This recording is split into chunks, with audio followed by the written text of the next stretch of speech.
What if controlling your thoughts isn't about willpower, but about warfare? The Bible reveals that your mind is literally a battlefield, and most Christians are showing up to fight completely unarmed. Have you ever laid down at midnight, completely safe, nothing wrong around you, and your mind still dragged you into a war you never agreed to fight? Replaying the same failure, rehearsing the same argument with someone who isn't even in the room, convincing yourself of things that aren't even true, and somehow losing every single night to an enemy you can't even see. And the scariest part, most of us never once stop to ask who's actually winning that war inside our head, or whether we even have a chance without the right weapons. Today, that changes. Today, you're getting the weapons you need to win.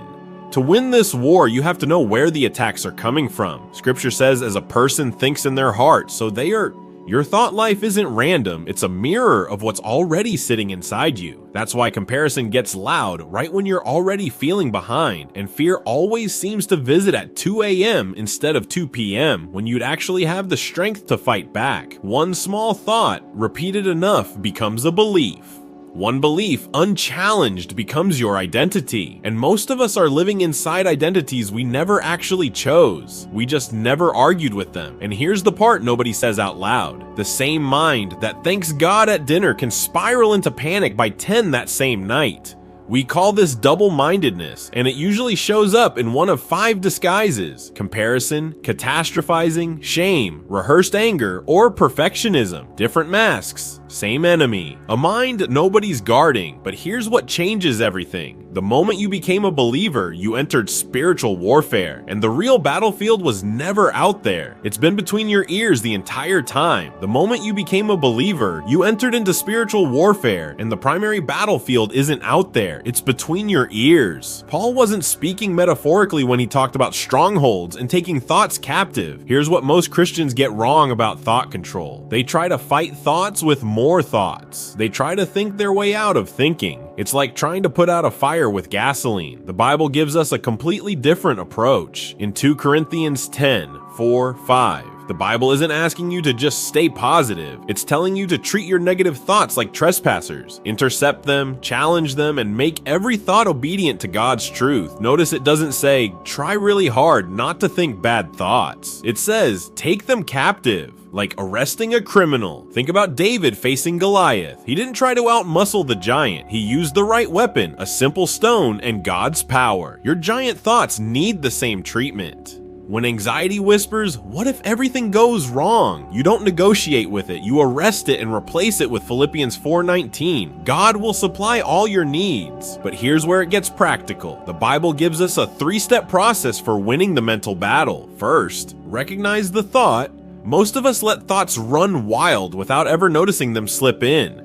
We don't catch fear the moment it arrives. We don't catch doubt the second it whispers. We let it sit, unchallenged, until it's already unpacked its bags and made itself at home. That's the mistake. The battle isn't lost when a bad thought shows up. Everyone gets ambushed sometimes. The battle is lost when you let it sit there unnoticed for hours, sometimes days, without ever calling it what it is. The moment fear, doubt, or condemnation tries to set up camp in your mind, name it immediately. Don't wait until it's already shaped your mood, your decisions, or your day. Catch it early while it's still small enough to remove, because a thought is always easier to evict the moment it walks in than after it's already moved in and started rearranging the furniture. Second, reject the lie. Isaiah 55:8 reminds us that God's thoughts aren't our thoughts, and His ways aren't our ways.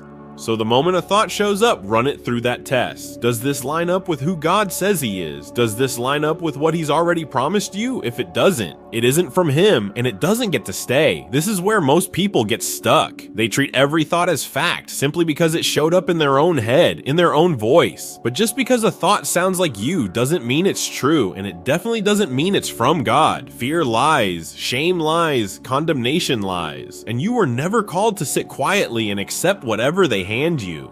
You have the authority as a believer to slam the door the second a lie tries to walk in, not after it's already settled down and made itself comfortable. Third, replace it with truth. This is where most people stop after step 2 and then wonder why the same thought just comes right back an hour later. Here's why that happens. Nature hates a vacuum. You can't just empty a space and expect it to stay empty. If you kick a lie out and leave that spot open, something will move back in, usually the exact same lie wearing a slightly different outfit. Romans 12:2 tells us to be transformed by renewing our minds, not emptying them. Renewal means replacing, not just removing.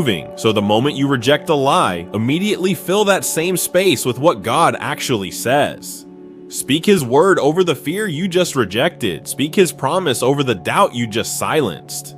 This is the step that makes the first 2 actually stick. Rejecting a lie without replacing it is only half the fight, and half a fight doesn't win a war. Let me give you a real example. You send a text and an hour goes by without a reply. Your mind immediately floods with panic thoughts. Did I say something wrong? Are they upset with me?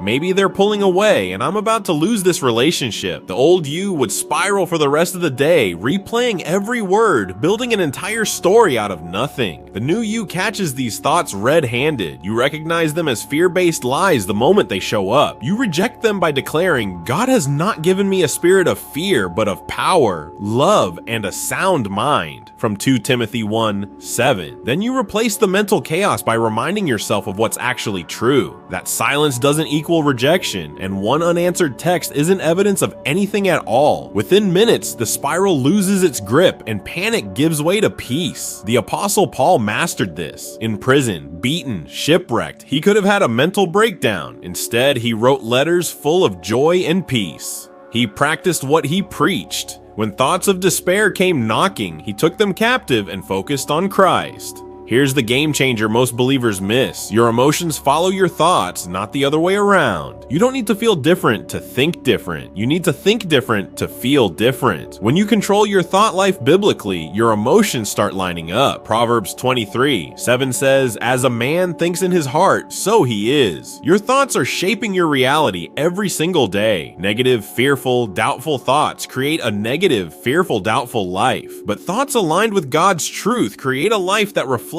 His goodness. This isn't positive thinking, it's biblical thinking. There's a huge difference. Positive thinking says, I'm amazing. Biblical thinking says, I can do all things through Christ who strengthens me. One is self-focused, the other is God-focused. Here's the truth that will set you free. You don't have to be a victim of your own thoughts anymore. God has given you everything you need to win this battle. Every single thought that tries to drag you down, steal your peace, or make you doubt God's goodness can be defeated with His word. But here's what actually separates those who just watch videos like this from those who truly transform their lives. Application. Knowledge without action is just entertainment. So right now, I want you to identify one recurring negative thought pattern in your life. Maybe it's worry about money, maybe it's fear of the future, maybe it's replaying the same mistake on a loop you can't seem to turn off. Got it? Now find one Bible verse that directly contradicts that lie. Write it down, put it on your lock screen, memorize it. Because the next time that thought tries to take you captive, you're going to take it captive instead. Your mind is too valuable to let the enemy use it as his playground. God didn't call you to just survive your thoughts. He called you to have the mind of Christ. That means hope instead of fear, peace instead of panic, victory instead of defeat. The battle for your mind isn't just winnable. Through Christ, it's already won. So drop a comment below and tell me the one verse you're going to use to fight back. Send this to someone who needs to win this same battle. In fact, if you're taking control of your thoughts right now, but still feeling an unexplained weight in your life, especially with money, it might not be a setback, but a setup. In the next video, we're going to answer, why does God sometimes allow financial pressure right before giving you a bigger assignment? Click right here, and I'll see you there.